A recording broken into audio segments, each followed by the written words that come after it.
So although I didn't intend to go past day 10 for World Mental Health Day, I realised yesterday that everyone's banging on about it for one day. I've been doing it for about 10 days just to help everyone get some information about mental health. And I thought today everyone just disappears off your feed, so I thought I'd pop up again and talk about mental health. Now yesterday, if you caught yesterday's video, I was having a really, really bad day. I was absolutely completely run down. No energy, didn't want to do anything, didn't want to go anywhere, didn't even want to get out of my pyjamas if I'm honest. But today I'm having a good day. So that's what I wanted to remind you of. If you've been suffering with your mental health, if you're recovering from depression, trauma, if you've been through a traumatic experience that's really wiped the floor with you, don't forget you can pop onto my website, which is www.queenie.uk/recovery. I have a free trauma recovery kit video there that tells you everything you need to do to get your mental health back, and it's completely free. But I wanted to remind you that, you know, when you go through these things, you have really, really bad days. If you're going through depression, those bad days can be constant. But when you start getting your health back, when you start recovering, when you're feeling better, you have good days, and then you have more good days.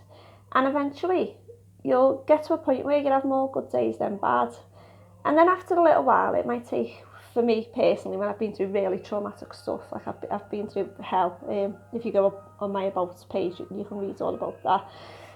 Everything from the London bombings to nearly being raped in a nightclub, like literally really massive life-changing experiences.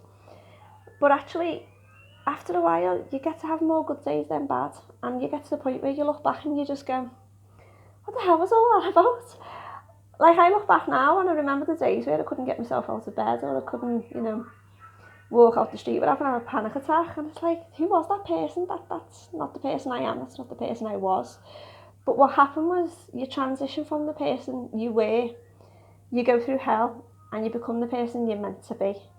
And that's when you have all your good days. And you'll look back and you'll be like, wow, I can't believe I was ever so ill.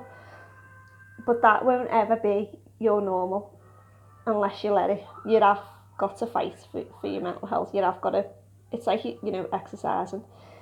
Your brain is a muscle. It needs to be challenged. It needs to be pushed out of its comfort zone. It needs to not live in a place of fear and anxiety. And if you are in that place, you know, you do have to fight against it. You can't let that be your normal. You can't accept that reality.